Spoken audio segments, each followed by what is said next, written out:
Shalom Bapak Ibu. Shalom. Shalom juga jemaat yang berada di rumah.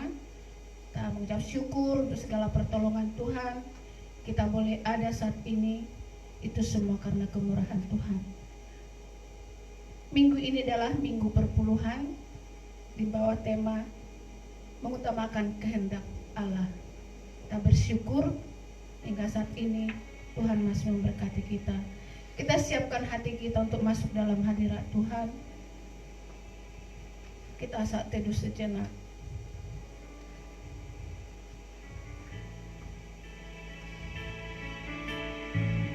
Kami rindu Tuhan untuk masuk dalam hadirat-Mu Tuhan. Karena kami ingin memuji dan memuliakan Engkau Tuhan. Dan kami ingin bersyukur segala pertolongan-Mu bagi kami. Kami siap memuji Engkau Tuhan. Dan kami siap masuk dalam hadirat-Mu. Kita nyanyikan pujian. Jiwaku merindukan-Mu. Jiwaku merindukan-Mu, Kau Allah yang hidup. Jiwaku haus kepadamu, ya Allah yang hidup. Bersyukur kepadamu Tuhan. Ku bersyukur kepadamu, sumber pengharapanku, penolongku dan Allahku, tiada yang seperti. Kita nyanyikan jiwaku merindukan. Jemaat dipersilakan untuk bangkit berdiri. Jiwaku merindukan-Mu, Kau Allah yang hidup. Kau Allah yang hidup. Jiwaku haus kepadamu, ya Allah yang hidup. Bersyukur padamu. Ku bersyukur kepadamu, sumber pengharapanku, penolongku dan Allahku, tiada yang seperti. Bersyukur kepadamu.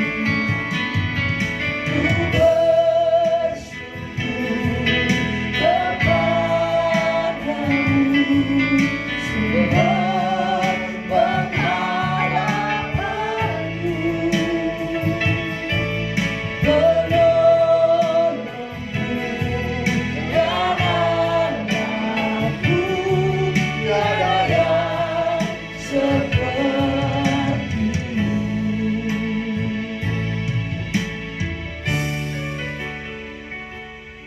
Bapak Ibu jemaat yang dikasihi oleh Tuhan, mari kita datang kepada Tuhan dan dengarkanlah firman Tuhan.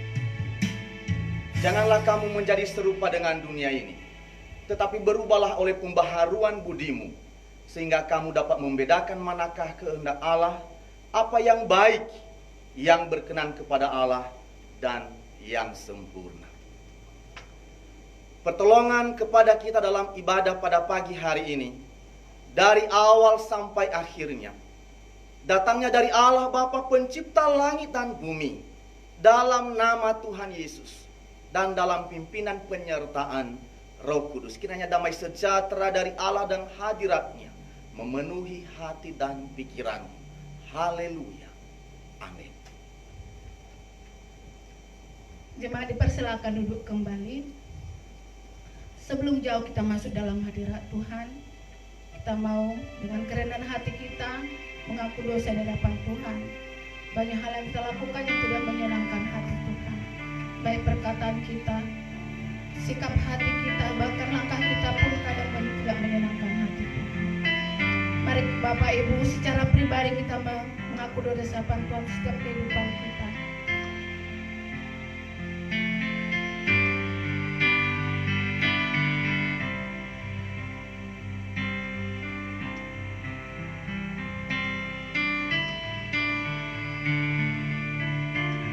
Kita nyanyikan pujian jiwaku terbuka.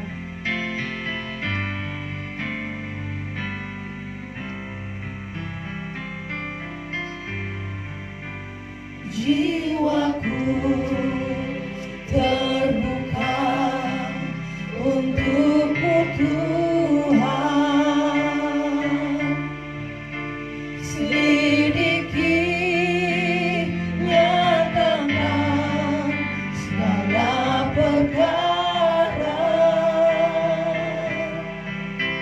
singkapkan semua yang terselubung,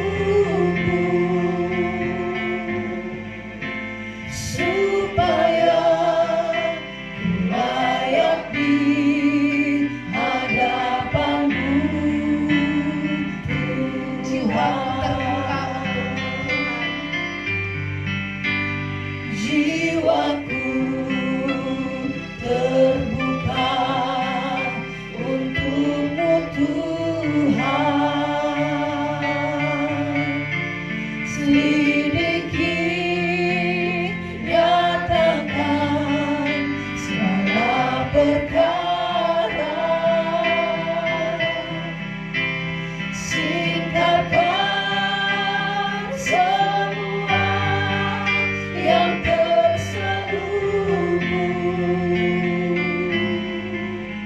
supaya ku layak di hadapanmu Tuhan. Benar Tuhan, kami ingin terus selidiki Tuhan kehidupan dan hati kami Tuhan. Dengan jiwa terbuka kami mengaku di hadapan-Mu Tuhan, bahwa kami orang berdosa Tuhan yang tidak layak di hadapan-Mu Bapa. Sebelum kami masuk dalam hadirat lebih dalam Tuhan, dan sebelum kami mendengarkan firman Tuhan, kami ingin dicucikan Bapa, kami ingin dikuduskan Tuhan, dengan setiap hati kami tidak berkenan di hadapan-Mu Bapa.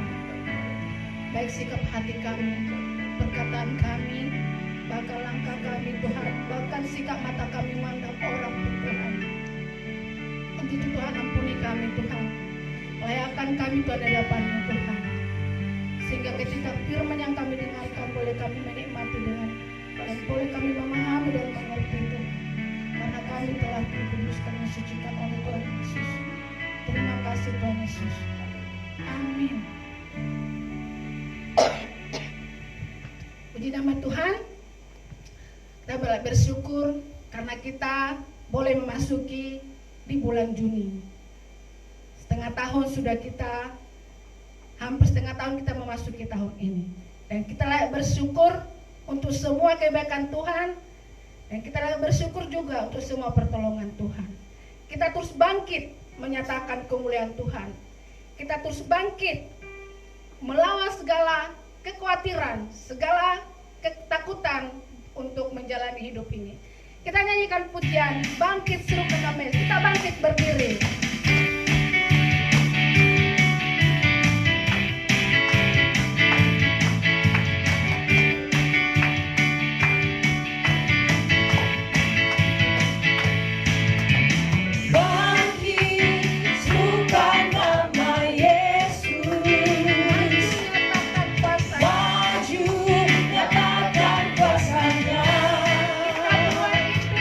Kita buat iblis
Mari kita mengucapkan pengakuan Imam Rasuli secara bersama-sama. 1, 2, 3.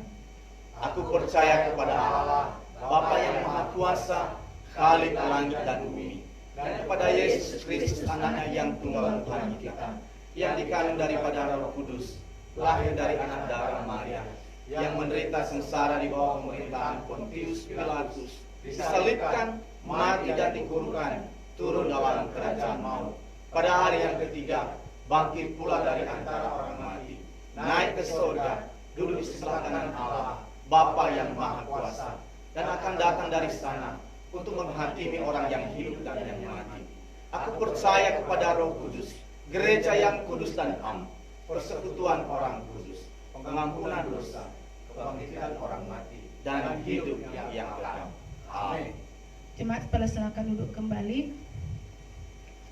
Kita akan masuk dalam doa-doa syafaat kita. Kita menyerahkan seluruh kehidupan kita di hadapan Tuhan. Dan kita nyanyikan pujian Jika Jiwaku Berdua.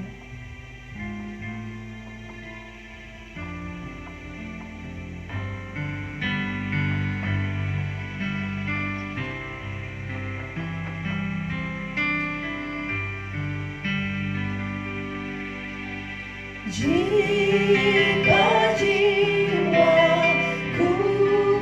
berdoa kepadamu,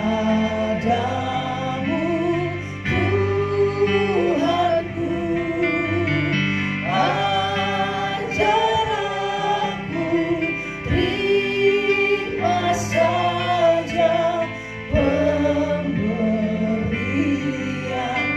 tanganmu dan mengaku seperti Yesus di depan sengsaranya. Jangan kehendakku Bapa, kehendakmu jadi. Apa juga yang kau timbang? Apa juga yang kau timbang bagiku untuk hidupku, biar aku setuju dengan maksud Menghayati hikmatmu, dan percaya. menghayati dan percaya, walau hatiku lemah. Jangan kehendakku Bapa, kehendakmu jadilah. Benar Tuhan, kehendak-Mu yang terjadi bagi kami. Dan kami terus menyerahkan Tuhan setiap pergumulan kami di hadapan-Mu Tuhan. Kami berdoa Tuhan untuk setiap keluarga jemaat kami Tuhan. Kami berdoa biarlah Tuhan berkati mereka Tuhan dalam setiap kehidupan rumah tangga, bahkan dalam pekerjaan, dalam usaha, bahkan dalam situasi saat ini Tuhan Kau juga memberkati mereka dalam masa situasi COVID-19 ini Tuhan. Dalam berkati setiap kebutuhan mereka, Engkau yang cukupkan setiap kebutuhan mereka Tuhan. Dan kami yakin dan percaya Tuhan, Tuhan akan memelihara setiap seluruh jemaat kami dimanapun mereka berada Bapak. Bahkan Tuhan juga memberkati seluruh jemaat kami boleh terhindar daripada virus ini Tuhan. Dan ketika kami kembali berkumpul nanti, ada sukacita yang kami alami Bapak, karena kami boleh sehat kuat hingga saat ini. Dan juga kami berdoa Tuhan untuk jemaat yang mungkin ada penyakit lain yang dialami Tuhan, kelemahan tubuh Tuhan. Kami juga berdoa biarlah tangan Tuhan yang menjamah, biarlah tangan Tuhan yang menolong, sehingga boleh mengalami kesembuhan yang daripada Tuhan Yesus. Dan kami juga berdoa Tuhan untuk anak-anak Tuhan yang memasuki ujian saat ini Tuhan, bahkan sudah ada yang ujian Tuhan, kenaikan kelas. Kami berdoa biarlah Tuhan yang berkati mereka, sekalipun situasi saat ini mereka harus melakukan ujian dari rumah, tapi tolong berkati mereka sehingga Kau berikan semangat bagi mereka bagaimana mereka bisa mengerjakan setiap soal yang ada. Bahkan untuk setiap yang mau yang ambil masuk SD, masuk SMP, masuk perguruan tinggi juga memberkati, sehingga setiap apa yang mereka SD, SMP dan perguruan tinggi yang mereka rindukan Tuhan yang mewujudkan bagi mereka. Tuhan berkati tangan Tuhan yang menolong sehingga anak-anak kami boleh mencapai masa depan mereka Tuhan Yesus. Dan juga segala kebutuhan mereka Tuhan dalam memasuki tahun ajaran baru Tuhan juga berkati. Karena Engkau tahu Tuhan dalam masuk ajaran tahun baru Tuhan sungguh banyak pengeluaran, tapi yakin dan percaya kami punya Allah yang kaya yang sanggup memenuhi setiap kebutuhan kami. Terima kasih Tuhan Yesus. Dan kami juga berdoa Tuhan untuk situasi saat ini Tuhan yang masih kami alami dalam bangsa dan negara kami Tuhan, virus COVID-19 yang masih saat ini sampai ada Tuhan. Kami berdoa tangan Tuhan yang menolong sehingga virus ini boleh berlalu dari bangsa dan negara kami Tuhan, agar kami kembali boleh beraktivitas kembali Tuhan. Dan juga untuk masa sekarang ini Tuhan, pemerintah yang dalam menangani persoalan ini, dalam melakukan masa transisi atau new normal Tuhan, biarlah ini Tuhan hikmat daripada Tuhan, dan boleh kami melakukannya sesuai dengan protokol yang pemerintah lakukan bagi kami Bapak. Dan ini tujuannya Tuhan, agar kami bisa kembali beraktivitas dengan situasi yang saat ini Tuhan, yang masih kadang kami situasi menakutkan Bapak. Tapi yakin dan percaya Tuhan, Tuhan akan menolong kami, Tuhan akan berkati kami. Berkati Tuhan setiap pemerintahan kami, boleh mereka membuat peraturan ini dengan baik, dan boleh mereka pemerintah kami membuat situasi bangsa kami ini menjadi aman kembali Bapak. Terima kasih Bapak, dan kami juga berdoa Tuhan untuk para medis, para dokter yang masih berjuang di rumah sakit dalam penyembuhan para pasien yang terkena virus ini Tuhan. Berkati Bapak sehingga mereka boleh sehat, kuat dalam menangani setiap pasien yang ada Tuhan. Kau tahu Tuhan perjuangan mereka, biarlah tangan Tuhan yang menolong mereka Tuhan, apapun yang menjadi kerinduan mereka, biarlah Tuhan memberkati mereka Bapak, dan juga keluarga mereka Tuhan, berkati juga yang mungkin mereka sudah tidak lama bertemu Bapak. Terima kasih Bapak, dan kami juga berdoa Tuhan untuk hamba Tuhan kami yang ada di jajaran Sinode Kikesia Tuhan. Kami berdoa untuk Pak Kristen Labunda yang ada di Kikesia Batam, Pendeta Esra Sinaga Kikesia Medan. Kami berdoa bila Tuhan berkati para hamba ini dalam setiap pelayanan mereka, dimanapun pelayanan mereka berada. Berkati Tuhan setiap program mereka, berkati juga jemaat-jemaatnya, segala kebutuhan mereka Tuhan cukupkan. Bahkan dalam rumah tangga daripada hamba ini, boleh Tuhan berkati apapun yang menjadi mereka rindukan, Tuhan juga yang memberkati. Kita berdoa Tuhan untuk aula sinode kami yang sampai sekarang ini masih dalam proses pembangunan.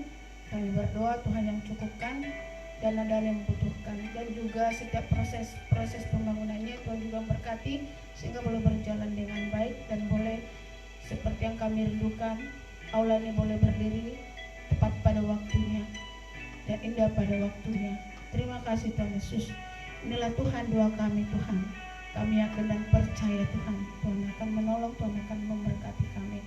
Dalam nama Tuhan Yesus kami berdoa. Amin.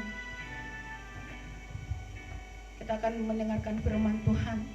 Sebelum kita mendengarkan firman Tuhan, kita mau memuji Dia, kita mau menyembah Dia, karena Dia Allah sangat luar biasa dalam hidup kita, karena Dia Allah yang sangat penolong bagi kita.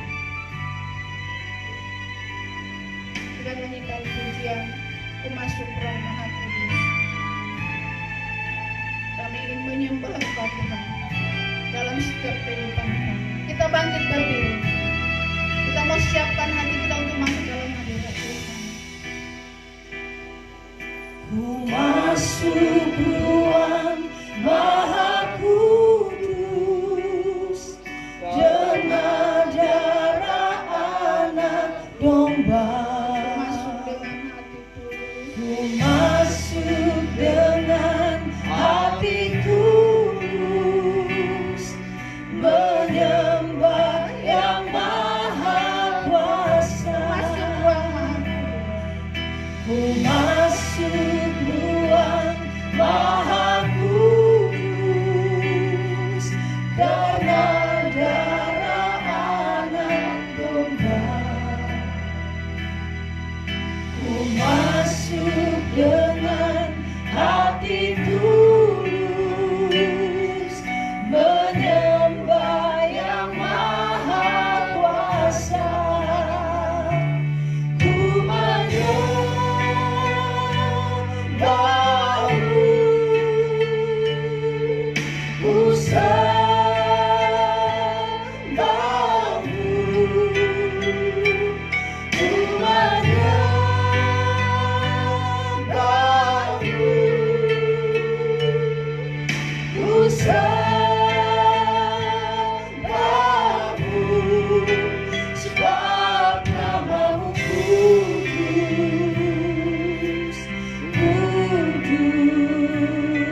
Kudus Allah kami, Engkau mulia yang kami sembah. Kami mengucap syukur untuk pertolongan dan apa yang Tuhan sudah buat bagi kami hingga pada hari ini. Oleh karena itu Tuhan, kami datang di hadapan Allah dalam minggu yang berbahagia ini. Kami menyembah, kami memuliakan Tuhan. Tapi saatnya kami ingin dilawat oleh Tuhan melalui firman Allah. Berbicaralah kepada kami, karena kami siap merenungkan firman-Mu, dan kami percaya kami dikuatkan, diberkati oleh kebenaran firman Tuhan. Dalam nama Tuhan Yesus, haleluya, amin. Shalom. Shalom. Ibu bapak yang dikasihi Tuhan, puji Tuhan, kita tetap ada dalam kasih setia Allah. Kita masih tetap beribadah dari rumah. Memang ada kelonggaran diberikan oleh pemerintah kita, tetapi kita masih memutuskan untuk tetap beribadah di rumah. Ini bukan menjadi penghalang sukacita yang kita akan rasakan, tetapi justru membuat kita terus semangat. Karena sejauh ini kita tetap dalam ibadah, memuji, memuliakan Tuhan. Amin. Kita akan merenungkan firman Tuhan, Hakim-Hakim pasal 18 ayat 1 sampai 13. Kebenaran firman Tuhan ini, kalau boleh nanti kita pelajari mulai dari pasal 17 dan kita baca seterusnya sampai ayat 18. Tapi dalam waktu yang singkat ini, saya ingin membacakan kepada kita pada ayat yang pertama sampai ke 13. Hakim-Hakim pasal 18 ayat pertama sampai ayat yang ke-13. Saya baca untuk kita semua. Firman Tuhan berkata, Hakim-Hakim 18 ayat 1 sampai 13. Pada zaman itu tidak ada raja di antara orang Israel, dan pada zaman itu suku Dan sedang mencari milik pusaka untuk menetap, sebab sampai hari itu mereka belum juga mendapat bagian milik pusaka di tengah-tengah suku-suku Israel.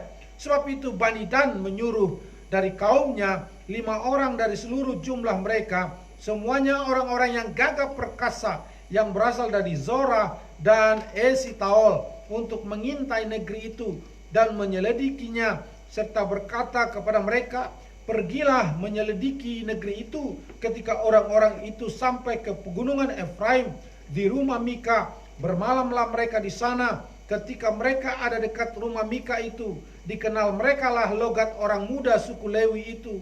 Lalu singgahlah mereka ke sana dan berkata kepadanya, siapakah yang membawa engkau kemari?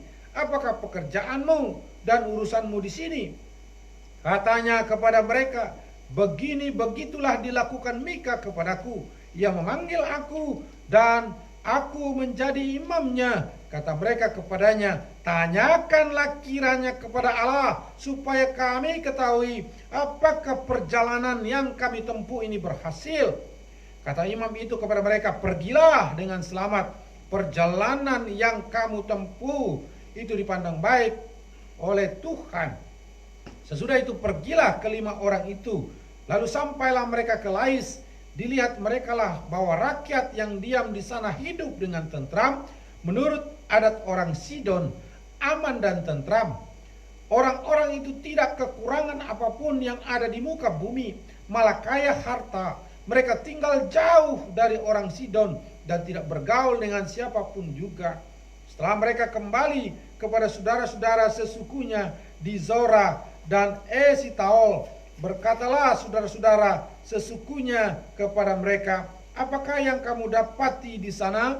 Jawab mereka, bersiaplah, marilah kita maju menyerang mereka, sebab kami telah melihat negeri itu dan memang sangat baik. Masakan kamu tinggal diam, janganlah bermalas-malas untuk pergi memasuki dan menduduki negeri itu. Apabila kamu memasuki, kamu mendapat rakyat yang hidup dengan tentram, dan negeri itu luas ke sebelah kiri dan sebelah kanan. Sesungguhnya Allah telah menyerahkan dalam tanganmu. Itulah tempat yang tidak kekurangan apapun yang ada di muka bumi. Lalu berangkatlah dari sana, dari Zora dan Esitaol, 600 orang dari kaum suku Dan, diperlengkapi dengan senjata. Mereka maju lalu berkemah di Kiryat Yarim di Yehuda. Itulah sebabnya tempat itu disebut Mahanedan sampai sekarang. Letaknya di sebelah barat Kiryat Yarim. Dari sanalah mereka bergerak terus ke pegunungan Efraim dan sampai ke rumah Mika. Ibu bapak yang dikasihi Tuhan, tema kita adalah sungguh-sungguh ingin melihat mengutamakan kehendak Allah. Mengutamakan kehendak Allah. Ini adalah perenungan kita pada hari ini. Ada satu perumpamaan yang dicatat oleh Injil Matius dalam pasal 21 ayat 28 sampai 32. Yesus pernah berkata kepada orang-orang Yahudi, tua-tua Yahudi dan imam-imam di bait Allah, ketika mereka bertanya kepada Yesus, dengan kuasa apakah engkau melakukan segala sesuatu ini? Ketika Yesus mengajar, ketika Yesus mengadakan mujizat, lalu ada pertanyaan dengan demikian.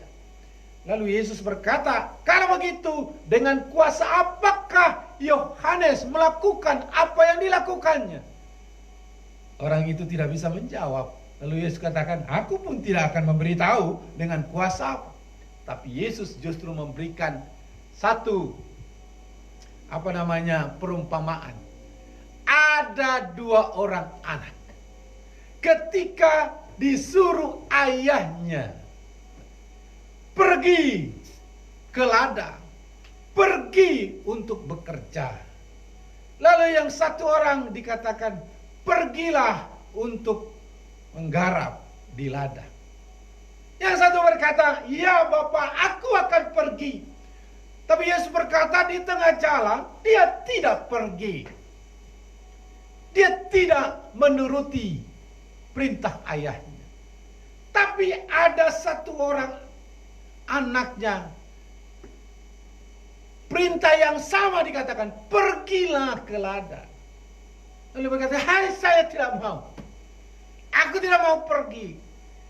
Tapi Yesus dengan singkat berkata, tapi dia berubah, akhirnya dia pergi. Lalu Yesus bertanya kepada orang-orang itu dengan kata begini, siapakah dari dua orang ini yang melakukan kehendak ayahnya? Para imam sungguh sangat tahu bahwa yang melakukan kehendak ayahnya adalah anak yang kedua. Kendati dia pertama berkata tidak mau, tapi dia mengalami perubahan dan dia akhirnya ikut apa kata ayahnya. Tapi orang yang pertama berkata, oh iya, aku mau. Dengan semangat dia berkata, aku mau, aku tunduk kepada perintah ayah. Aku tunduk dan bagaimana mungkin aku bisa melawan. Tapi ternyata ia tidak melakukan itu. Sebenarnya itu adalah gambaran yang dikatakan oleh Tuhan Yesus antara orang Farisi, antara tua-tua, antara imam-imam dengan orang-orang yang berdosa pada waktu itu, pelacur dan orang-orang yang datang kepada Tuhan, pemungut cukai. Dan Yesus berkata, orang-orang yang berdosa itu akan mendahului engkau. Karena apa? Ketika Tuhan datang, mereka berbalik dan mau mengutamakan kehendak Allah. Tetapi engkau datang kepada Tuhan, membungkus ibadahmu, melakukan seolah-olah engkau taat kepada Allah, tetapi sesungguhnya engkau tidak melakukan kehendak Allah. Ibu Bapak yang dikasihi Tuhan, ternyata melakukan kehendak Allah bukan saja pengakuan, bukan saja komitmen di awal, bukan saja yang terucap dalam mulut kita. Ternyata melakukan kehendak Allah harus sejalan dengan apa yang kita katakan, lalu apa yang kita perbuat. Nampaknya Yesus katakan begini, adalah lebih baik orang yang tadinya menolak tetapi di akhir hidupnya menerima, daripada orang yang terang-terangan mengaku mengutamakan Tuhan dalam hidupnya tetapi ia tidak melakukan kehendak Bapa. Saudaraku yang dikasihi Tuhan, tampaknya Mika dan orang Dan ini sekilas saja kita membaca bahwa mereka adalah orang-orang yang mengutamakan Tuhan. Kenapa? Mereka beribadah kepada Allah. Mereka berbuat sesuatu yang menyenangkan Tuhan.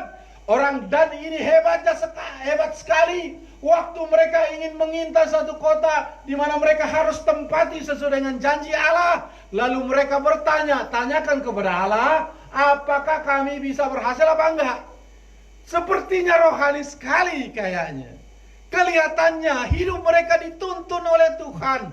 Kelihatannya mereka itu adalah orang-orang yang taat kepada Tuhan. Sampai harus bertanya kepada Tuhan dulu sebelum dia melangkah. Betul, kekristenan adalah orang yang sungguh-sungguh dipimpin, dituntun oleh Tuhan. Karena Tuhan yang menuntun langkahnya, maka perlu memang bertanya kepada Tuhan, apakah ini kehendak-Mu aku berjalan atau tidak? Karena apa? Langkah kita di depan, kita tidak mengerti apa-apa.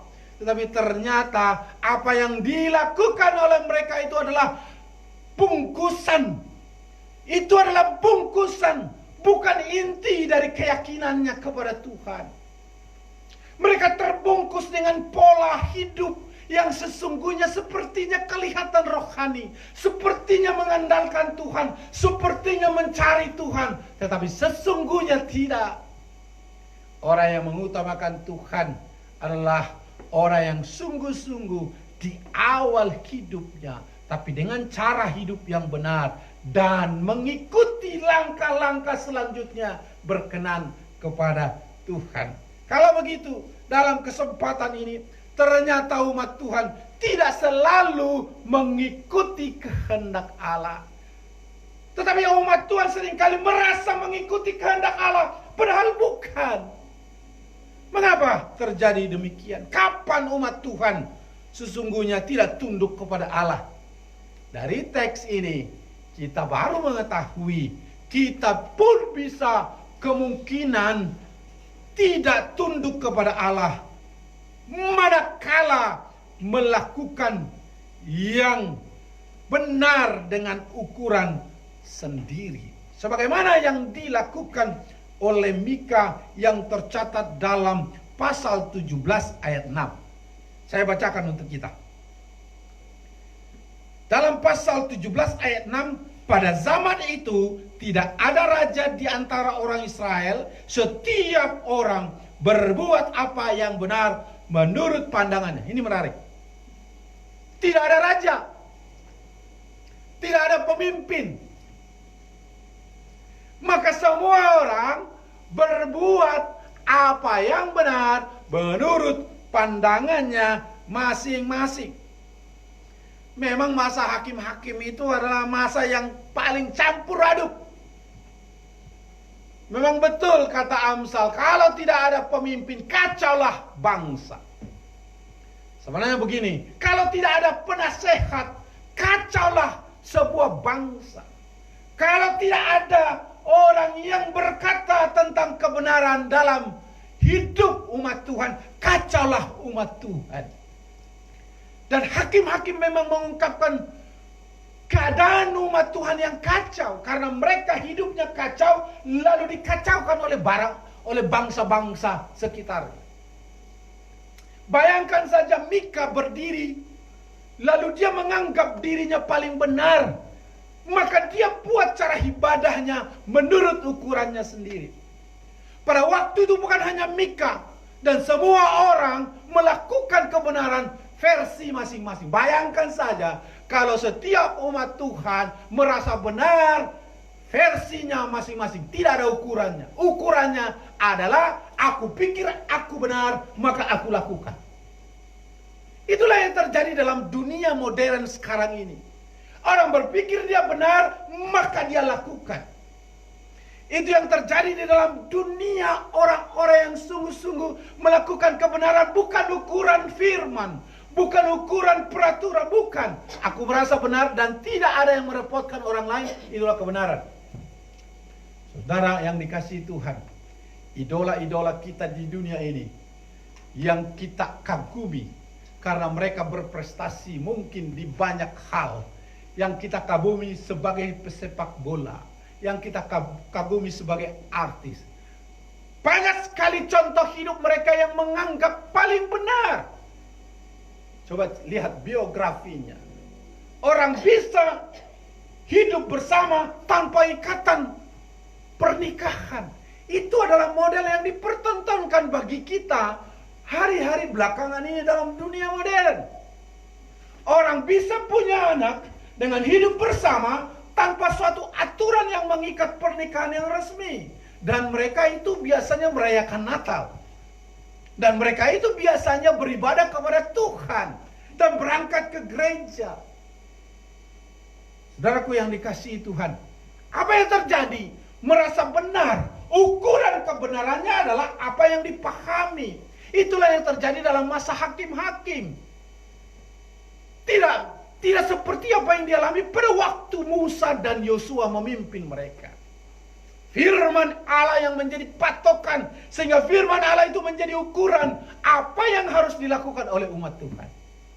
Saudaraku yang dikasihi Tuhan, maka kacaulah hidup.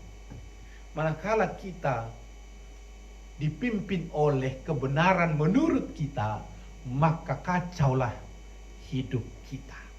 Kacaulah apa yang kita perbuat. Karena itulah membuat mereka menjadi kacau. Kacau penyembahannya kepada Allah, kacau cara beribadahnya kepada Tuhan, dan kacau hubungan-hubungannya dengan yang lain.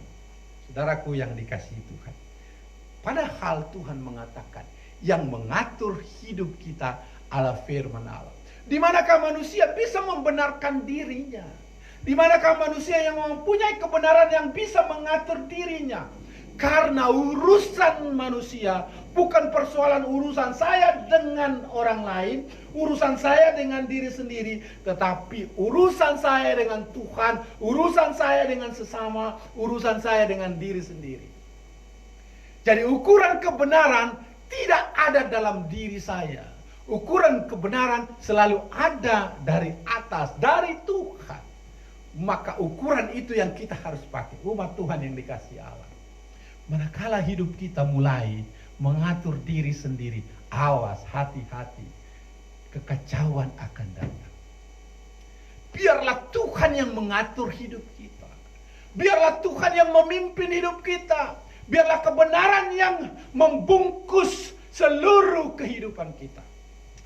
Dalam dunia yang transparan dan banyak peluang untuk mengakses apa saja, hati-hati. Ketika kebenaran itu berpusat kepada manusia, siapapun itu yang berkata-kata, hati-hati. Bayangkan saja, ada seorang Lewi ada di sini. Ada umat Tuhan, seorang Mika ada di sini. Mungkin disegani pada waktu itu. Tetapi bisa juga tergelincir dengan caranya. Ada Saul yang disegani pada waktu masanya. Siapa yang tidak kenal Saul pada waktu itu yang diurapi oleh Tuhan. Tetapi Saul juga berbuat yang tidak benar di hadapan Allah. Itu apa yang dikasihi Tuhan. Maka hati-hati. Maka ukuran kita, standar utama kita adalah kebenaran firman Tuhan. Baik-baiklah kita membaca, merenungkan firman Tuhan. Sehingga itu menjadi ukuran apa yang benar. Bukan apa yang benar menurut saya, tapi apa yang benar menurut firman. Saudaraku yang dikasihi Tuhan, maka orang percaya, orang yang sungguh-sungguh menaruh perhatiannya kepada firman Allah. Seberapa banyak waktu kita taruh perhatian untuk firman Allah. Ketika kita semakin banyak menaruh perhatian kita kepada firman Allah, sedang kita belajar apa yang menjadi kehendak Allah. Saudaraku yang dikasihi Tuhan, gambaran keintiman kita adalah selalu komunikasi dan hubungan dengan Tuhan. Dan tidak ada satu cara lain di mana Allah ingin menyatakan kehendaknya di dunia ini yang sifatnya umum terhadap kita kalau bukan firman Allah. Jikalau aku ingin mengetahui kehendak daripada istriku, maka aku akan dengarkan apa yang dikatakannya. Jika aku mau memahami apa yang dikatakan oleh istriku, maka aku akan mendengar apa ucapannya. Jika kita ingin memahami kehendak Allah, maka kita mendengar kebenaran firman Tuhan. Amin. Nah, itu kebenarannya. Bukan apa yang saya pahami benar, tapi apa yang dikatakan oleh firman Tuhan benar. firman Tuhan ini dihembuskan nafas Allah, dikatakan 2 Timotius 3 ayat 16, bermanfaat untuk menegur, menguatkan, memperbaiki kelakuan kita. Dasar pertama kita melangkah mengutamakan kehendak Allah adalah mengerti kebenaran lewat firman Tuhan. Yang kedua, kapan kita tidak tunduk kepada Allah? Kalau yang pertama kita tidak tunduk kepada Allah, manakala kita sungguh-sungguh melakukan yang benar dengan ukuran sendiri. Sekarang yang kedua adalah kapan kita tidak tunduk kepada Allah? Ketika umat Tuhan sadar atau tidak sadar, manakala membuat pelindung yang lain di dalam hidupnya. Dalam pasal 17 ayat 5 begini, Mika ini, dia katakan begini, Mika ini mempunyai kuil. Kuil disebut, bahasa Indonesia pakai kuil. Ya, konotasi bahasa Indonesia kuil itu bukan berarti gereja bait Allah. Jadi penerjemahan bahasa Indonesia sudah langsung bedakan kuil. Dan sebenarnya menunjuk kepada apa? Rumah ilah. Ya. Rumah sesembahan. Kenapa? Itu adalah buat dirinya, bukan untuk umat Tuhan.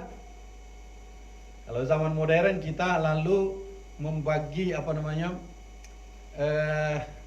mendorong jemaat atau memberikan gagasan dorongan kepada orang lain untuk membantu pembangunan rumah Allah, di mana rumah itu akan dipakai seluruh kegiatan pemujaan kepada Allah dilakukan. Tapi ternyata apa yang dilakukan? Dia buat untuk dirinya sendiri. Dia buat ruangan, dia bangun rumah. Lalu apa yang terjadi? Dia katakan lagi, lalu dibuatnyalah efod dan terafim. Efod dan terafim, dan itu pahatan. Lalu demikian, ia mengangkat seorang laki-laki dari keluarganya sebagai imam. Sebelum ada orang Lewi. Bayangkan.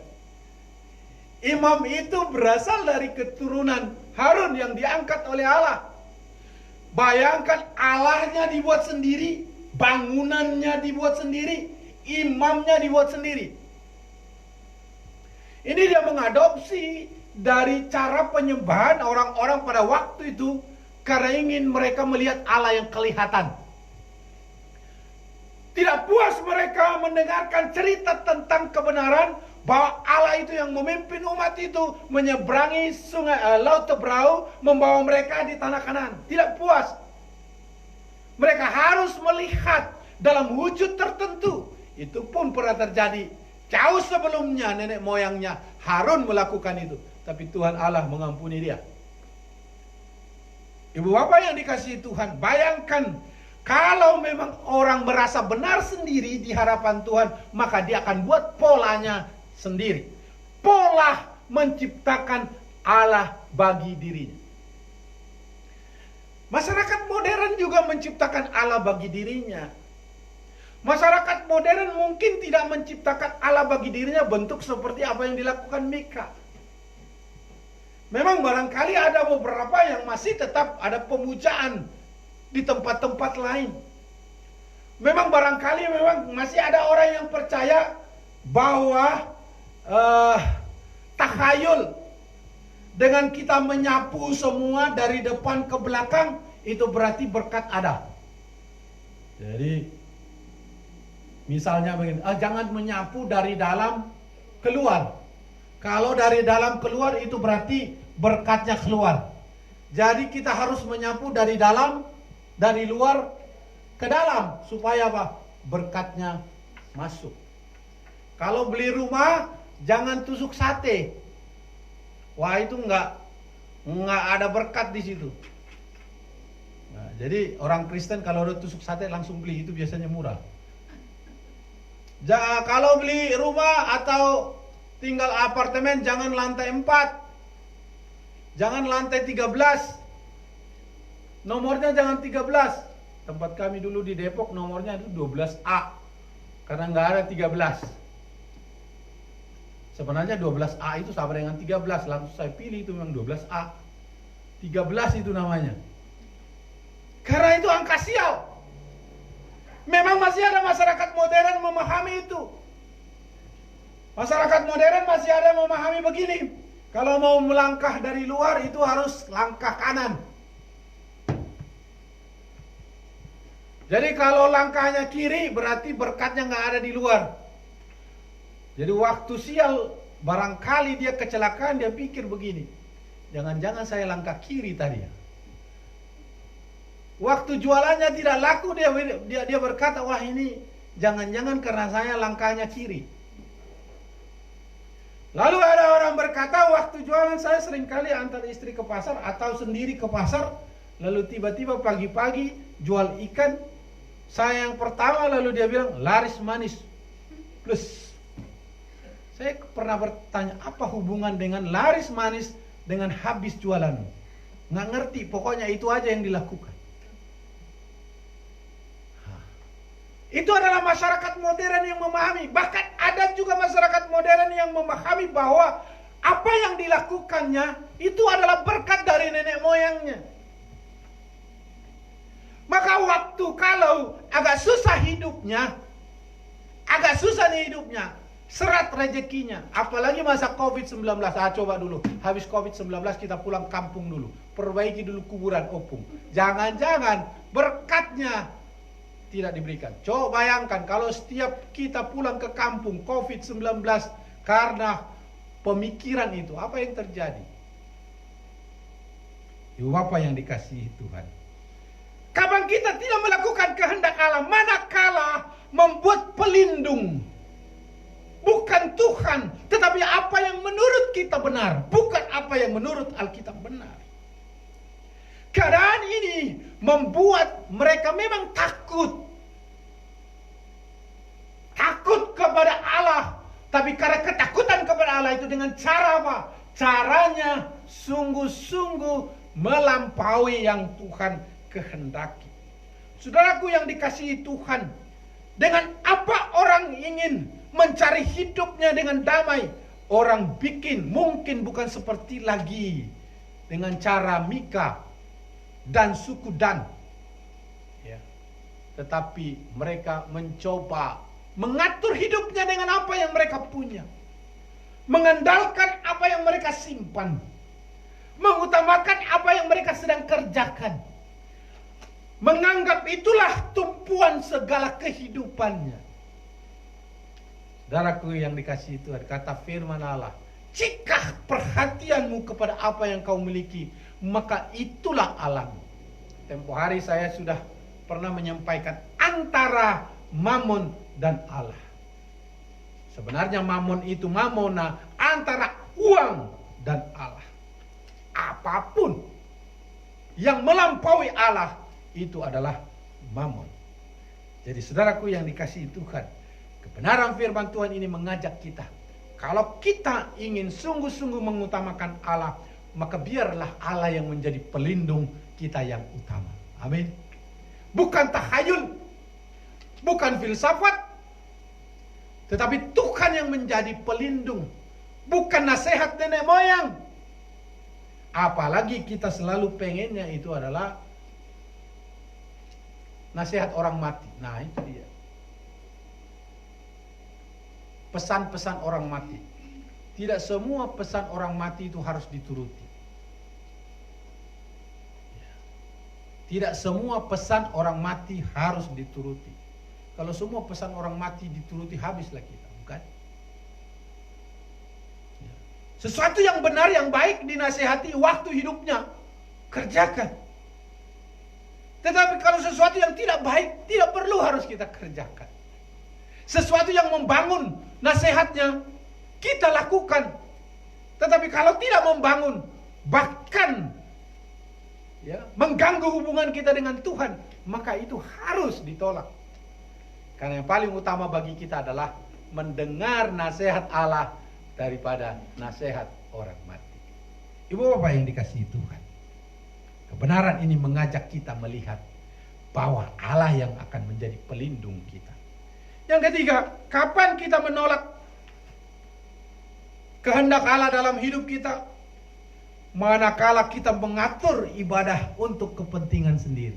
Nah ini dia, mengatur ibadah untuk kepentingan sendiri. Ada orang berkata, aku kok nggak senang ya, kok aku nggak rasa diberkati ya dalam ibadah itu ya, kok rasanya nggak serak dalam ibadah itu.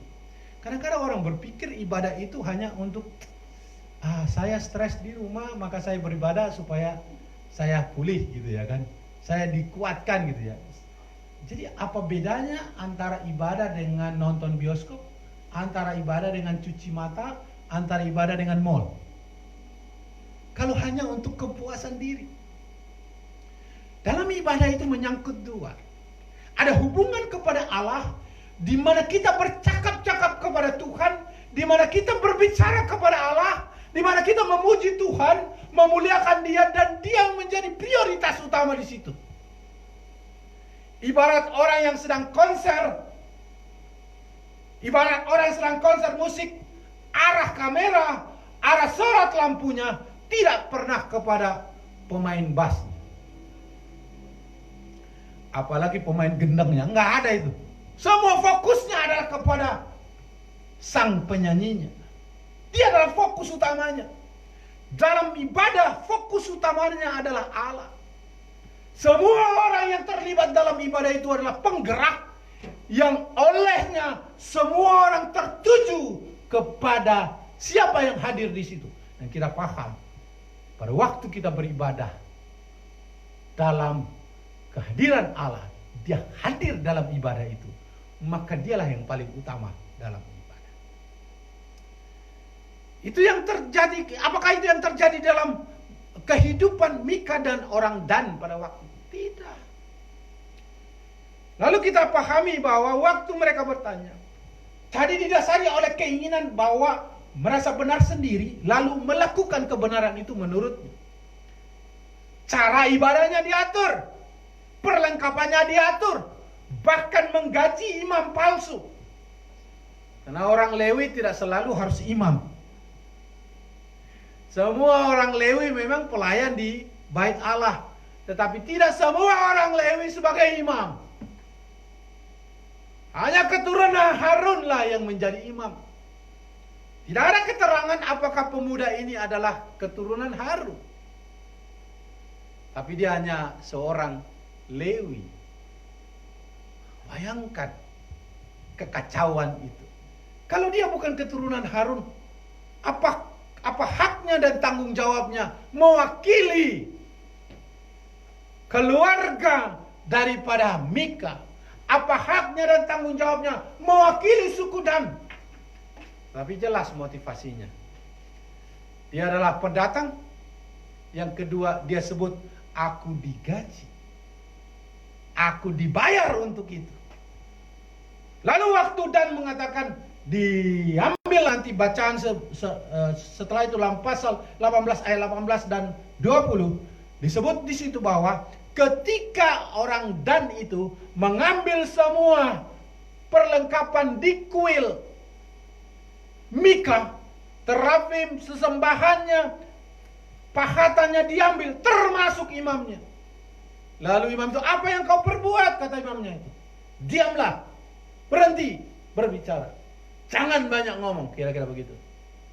Mana lebih baik, imam satu keluarga daripada imam satu suku? Wah, ini naik pangkat toh. Pikir dia ini, saya baru imam satu keluarga ini. Tapi ketika saya akan dibawa oleh suku Dan, maka saya menjadi imam dari satu suku. Dan itu membuatnya tunduk. Mentalnya memang mental gajian. Mentalnya adalah mental dibayar. Mental dibayar itu, siapa yang bayar, aku ikut. Itu yang terjadi. Berlawanan dengan pola ibadah yang Tuhan Allah bangun dalam konsep peribadatan. Konsep peribadatan bukan ditujukan kepada pemuasan orang yang datang, tetapi pemuliaan kepada Allah, di mana ada perjumpaan selalu dalam perjanjian lama. Waktu ibadah itu selalu ada perjumpaan antara Allah dengan umat Tuhan, dan itu khusyuk. Dan itu punya makna. Lalu mereka memuja Allah, memberikan persembahan kepada Allah sebagai pemujaannya pada waktu itu. Lalu Allah akan berfirman. Dan itu tradisi dilakukan sampai zaman Tuhan Yesus pun. Maka Yesus pada waktu di bait Allah pernah membaca tentang Yesaya. Dia membacakan kebenaran firman Allah. Dan tradisi gereja mengikuti itu. Dua arah itu. Hubungan dengan Allah, membiarkan kita memuji Allah. Itulah liturgi kita. Memuji Allah, lalu membiarkan Allah berbicara. Itulah melalui perenungan firman Allah yang kita renungkan setiap ibadah. Jadi ibadah itu selalu menyangkut dua. Saya berkomunikasi dengan Dia Allah yang kusembah, maka Dia akan berkomunikasi dengan saya melalui kebenaran firman Allah. Maka jangan pernah halangi firman Allah dalam ibadah. Jangan pernah hilangkan firman Tuhan dalam peribadatan.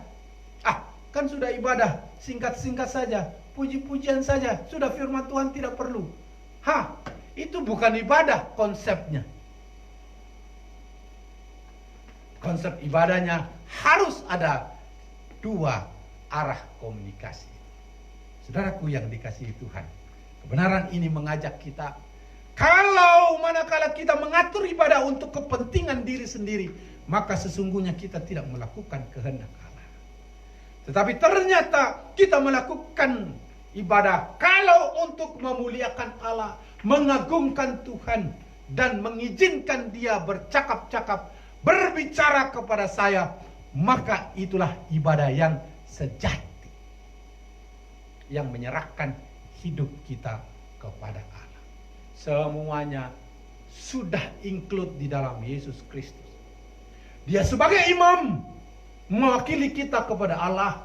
Dia sebagai nabi yang sekaligus dengan firman Allah yang berbicara kepada kita, menyampaikan kebenaran kepada kita.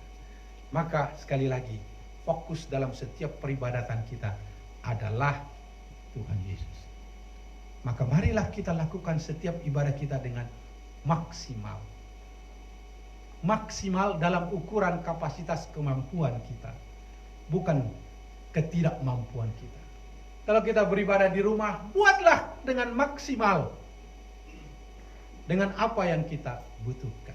Kalau kita mempersiapkan pelayanan, buatlah secara maksimal dengan apa yang kita harus lakukan. Kalau kita sedang mempersiapkan pelayanan, buat secara maksimal dengan apa yang kita punya. Maksimal itu adalah kalau kita punya 10, kalau kita bisa 10, kenapa harus 9? Kalau kita bisa 12, kenapa harus 11? Itulah ukuran maksimalnya. Kita mampu berbuat sesuatu, lalu lakukanlah itu menurut kehendak Tuhan. Saudaraku yang dikasihi Tuhan, mengutamakan kehendak Allah. Kalau kita ada dalam bagian perumpamaan Tuhan Yesus, memang tidak Tuhan Yesus sebutkan. Kiranya kita menjadi, kalau ada anak yang ketiga. Anak yang ketiga itu seandainya ada, tetapi tidak ada dalam firman. Lalu anak ketiga itu diperintahkan oleh Tuhan Yesus, pergilah ke ladang. Kiranya kita berkata, ya Bapa, aku pergi ke ladang. Dan memang kita pergi ke ladang. Itulah yang dikehendaki oleh Tuhan. Ketika Tuhan berkata, ini kebenaranku, ini firmanku, dan kita berkata, ya Tuhan, aku aminkan. Lalu aku hidup seturut kehendak-Mu. Amin. Tuhan Yesus memberkati. Mari kita berdoa. Terima kasih untuk kebenaran firman-Mu. Kami memuji Engkau Allah yang hidup, yang tidak pernah meninggalkan kami. Kami terus berdoa, kiranya Engkau Allah yang menuntun kami, supaya hidup kami benar dan mengandalkan Tuhan, dan kami memuji Engkau sebagai Tuhan yang paling utama dalam kehidupan kami. Ajar kami melakukan kehendak Tuhan sepanjang hidup, dalam nama Tuhan Yesus. Haleluya. Amin.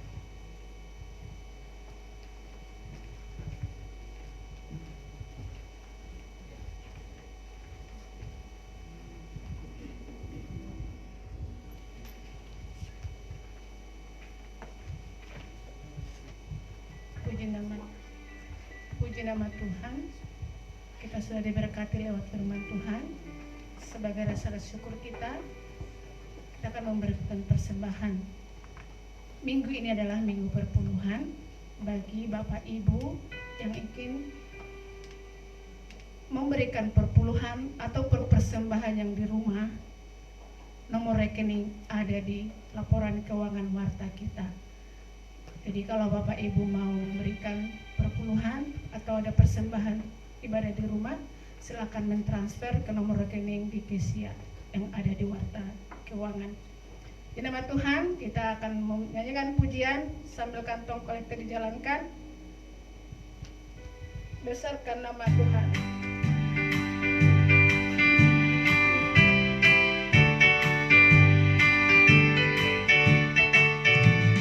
Besarkan nama Tuhan, pujilah Dia. Kemurahannya besar, tiada terkira. Aku tak dapat balas betapa besar kasih-Nya. Oh, besarkan nama Tuhan. Tuhan yang ajaib, Tuhan yang kuasa, Tuhan yang menolong hidupku. Tuhan yang ajaib, Tuhan yang kuasa, jiwaku ditebus oleh-Nya. Terima kasih Tuhan untuk persembahan ini yang boleh kami berikan apa yang ada pada kami. Berkati persembahan ini Tuhan jadi lupa yang harum depan-Mu, dan boleh kami gunakan Tuhan untuk mempermuliakan nama-Mu saja. Berkati para pengurus majelis dalam mengelola keuangan ini dan boleh digunakan sebaik-baiknya. Berkati juga para jemaat yang sudah memberi, baik yang di rumah maupun kami yang di sini. Biarlah Tuhan memberkati dalam rumah tangga, pekerjaan dan usaha. Terima kasih Tuhan Yesus. Amin.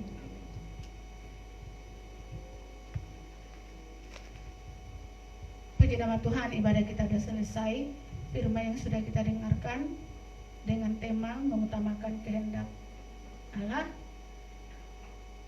Satu yang saya ambil hikmahnya tadi, mengutamakan kehendak Allah. Berarti kita harus membaca firman Tuhan. Apa yang menjadi kehendak Allah itu ada semua di situ.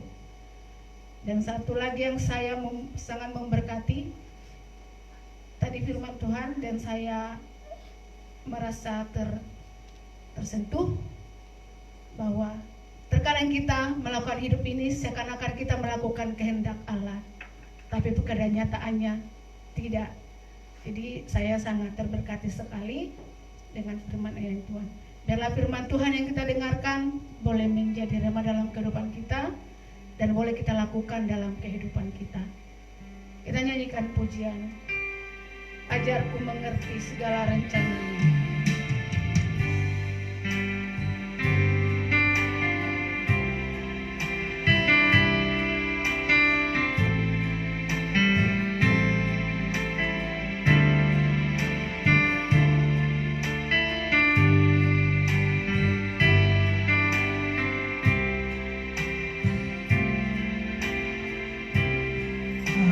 Ajarku mengerti segala rencanamu. Ajarku berharap hanya padamu. Tuntunlah jalanku. Tuntunlah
seperti pujian kami Tuhan, bahwa biarlah menurut kehendak-Mu, demikianlah kehidupan kami dalam menjalani hari-hari yang ada di depan. Oleh sebab itu, ajarkan kami terus untuk mengerti kehendak Tuhan bagi kami masing-masing. Kami bersyukur kepadamu untuk ibadah kami yang sudah berjalan dengan baik dari awal sampai akhirnya. Terima kasih untuk hamba-hambamu yang telah melayani kami. Engkau memberkati hamba-hambamu ini. Anugerahkan kekuatan dan kesehatan kepada mereka. Angkat segala kelelahan yang mereka alami. Gantikan dengan sukacita dan semangat yang baru untuk terus melayani Engkau. Terima kasih untuk firman-Mu yang telah meneguhkan kami dan mengarahkan kehidupan kami, supaya kami tidak menyimpang dari kehendak Tuhan. Biarlah firman-Mu boleh kami terapkan dalam praktek kehidupan kami hari lepas hari. Engkau memberkati hamba-Mu Pendeta Guntur yang telah menyampaikan firman Tuhan ini. Berkati hamba-Mu bersama dengan keluarga. Anugerahkan kekuatan dan kesehatan, roh yang terus menyala-nyala untuk melayani Engkau. Melaluinya ada banyak orang yang mengenal Engkau sebagai Tuhan dan Juru Selamat. Kami bersyukur untuk seluruh jemaat yang hadir dan bergabung bersama kami dalam ibadah hari ini. Engkau mengenal mereka pribadi lepas pribadi. Maka jika di antara jemaat-Mu ada yang sakit, di dalam nama Tuhan Yesus, Engkau dokter ajaib bagi kami. Engkau jamah setiap anak-anak-Mu Tuhan. Angkat segala dan lenyapkan penyakit yang mereka alami. Berikan kesembuhan yang sempurna. Bila di tengah situasi yang kami alami, anak-anak-Mu bergumul untuk pekerjaan dan kebutuhan yang mereka perlukan, kami memohon kepadamu, Engkau sumber segala sesuatu. Engkau pemelihara kehidupan kami. Mari Tuhan, kami mohon kepadamu, Engkau sediakan segala sesuatu yang kami perlukan. Kebutuhan untuk makan, kebutuhan untuk biaya-biaya yang kami perlukan bagi anak-anak kami yang sekolah. Tuhan, sumber pertolongan dan berkat, karuniakan kepada seluruh jemaat-Mu. Kami juga berdoa Tuhan, Engkau memberkati setiap pekerjaan dan usaha jemaat-Mu. Berkati rumah tangga dan keluarga. Biarkan itu menikmati damai sejahtera yang daripada Tuhan.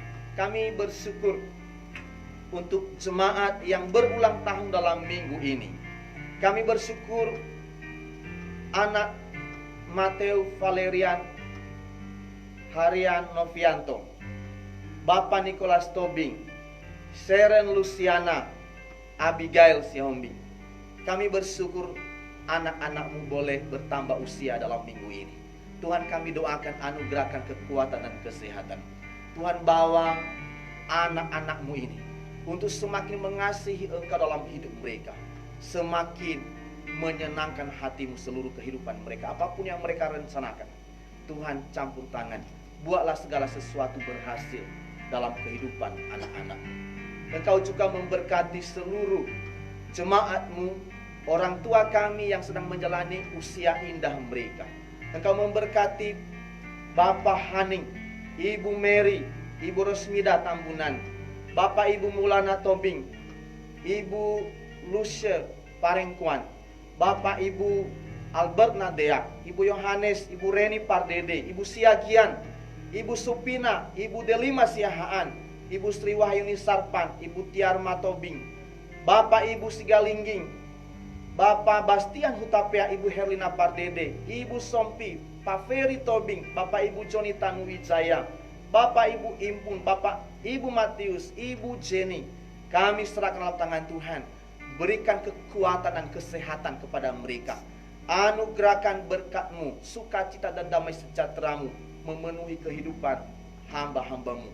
Dan kami doakan, yakin teguhkan iman mereka, bahwa dalam keadaan apapun juga Engkau tidak akan pernah meninggalkan mereka, dan Engkau sekali-kali tidak akan meninggalkan mereka. Tuhan, kami berdoa secara khusus untuk keluarga Bapak Ibu Matius yang pada minggu yang sudah kami lalui.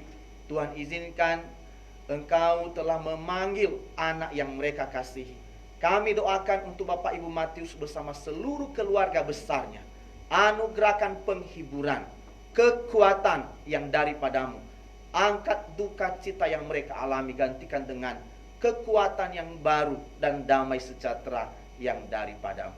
Kami terus mendoakan seluruh jemaat yang telah memberikan persembahan mereka.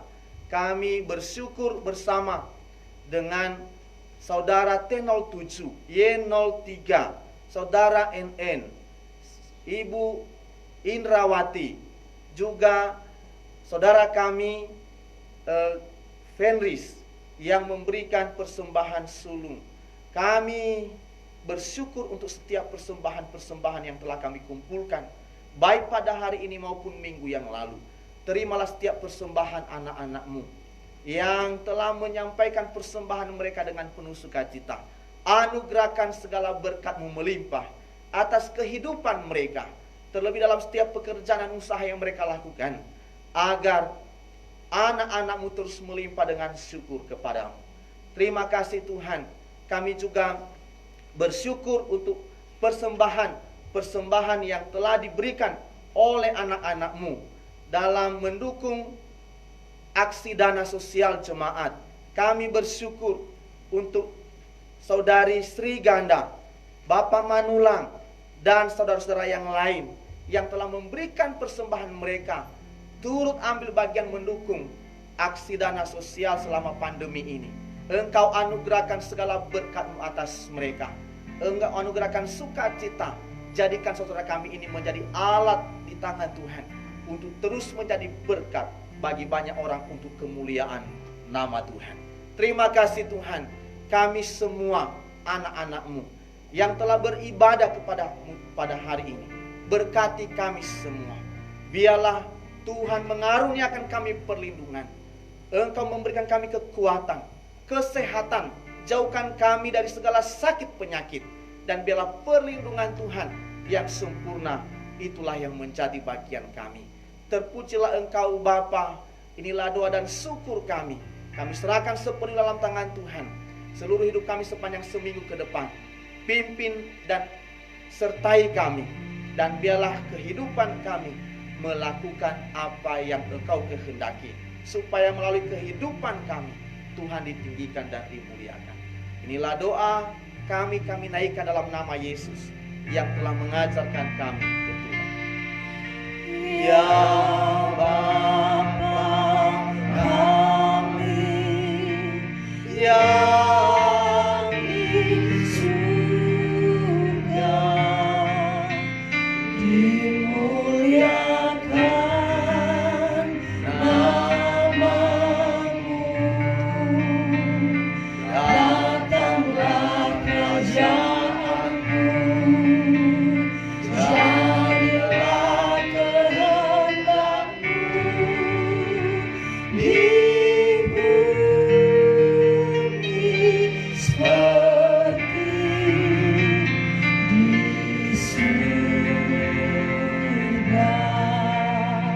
Bila kami makanan secukupnya, ampuni salah kami seperti kami pada sesama. Jangan membawa kami ke dalam cobaan, tapi lepaskanlah dari yang jahat, karena Engkau yang punya kuasa, kerajaan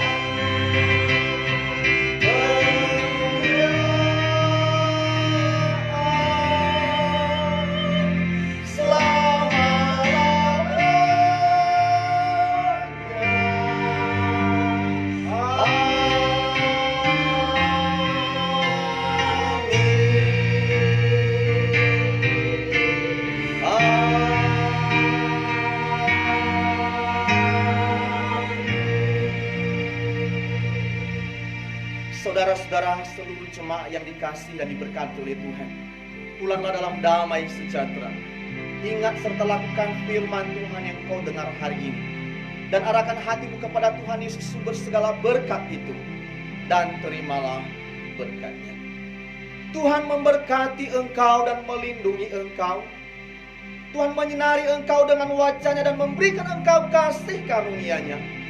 Dan Tuhan menghadapkan wajahnya kepadamu dan memberi engkau damai sejahtera. Mulai dari hari ini sampai Maranatha, sampai Tuhan Yesus datang kedua kali. Amin. Amin. Amin. Amin.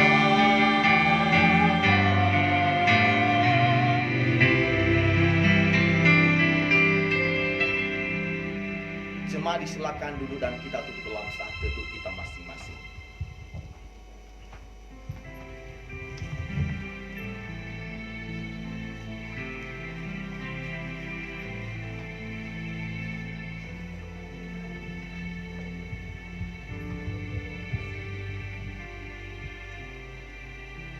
Amin. Shalom Bapak dan Ibu. Shalom. Warta Jemaat Gekisia. Selamat datang Majelis Jemaat Gekisia Jakarta mengucapkan selamat hari Minggu kepada seluruh Bapak dan Ibu saudara-saudari yang sudah beribadah bersama Gekisia Jakarta pada minggu ini. Kepada Bapak dan Ibu yang baru pertama kali bergabung bersama kami dalam ibadah bersama Jemaat Gekisia Jakarta secara live streaming, kami ucapkan selamat bergabung dan terima kasih atas kebersamaan dalam ibadah hari ini. Kami mengajak Bapak dan Ibu ikut serta dalam ibadah kami selanjutnya. Bagi Bapak dan Ibu saudara-saudari yang membutuhkan konseling, dapat menghubungi hamba Tuhan melalui telepon, WhatsApp, atau melalui Facebook Gekisia Jakarta. Ucapan terima kasih. Majelis dan Jemaat Gekisia Jakarta mengucapkan terima kasih kepada Pendeta Guntur Silaban, MTH, yang sudah menyampaikan firman Tuhan, dan seluruh pelayan, liturgos Ibu Dorlan Utasoid, singer Ibu Lydia Tupan, pemusik Bapak Dep Tupan dalam ibadah hari ini. Tuhan Yesus memberkati.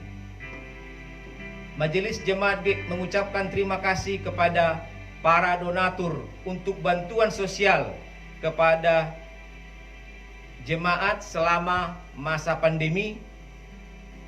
Mengucapkan terima kasih kepada Saudari Ganda, Diaken Freddy Manulang, dan keluarga Andreas Wijaya. Tuhan Yesus memberkati keluarga, usaha, dan pekerjaan. Kegiatan kategorial. Kepada pelayan kategorial selama masa transisi atau new normal akan dilaksanakan secara virtual dengan jadwal sebagai berikut. Pertama, PPJ dilaksanakan secara virtual melalui video call atau visi setiap hari Rabu dan Kamis pukul 19, dan materi akan disiapkan dari gereja dan dikirim melalui WA jemaat. Yang kedua, PPA mengikuti materi yang telah disediakan oleh pembina PPA setiap hari Minggu mulai pukul 10.30. Diharapkan orang tua mendampingi anak masing-masing.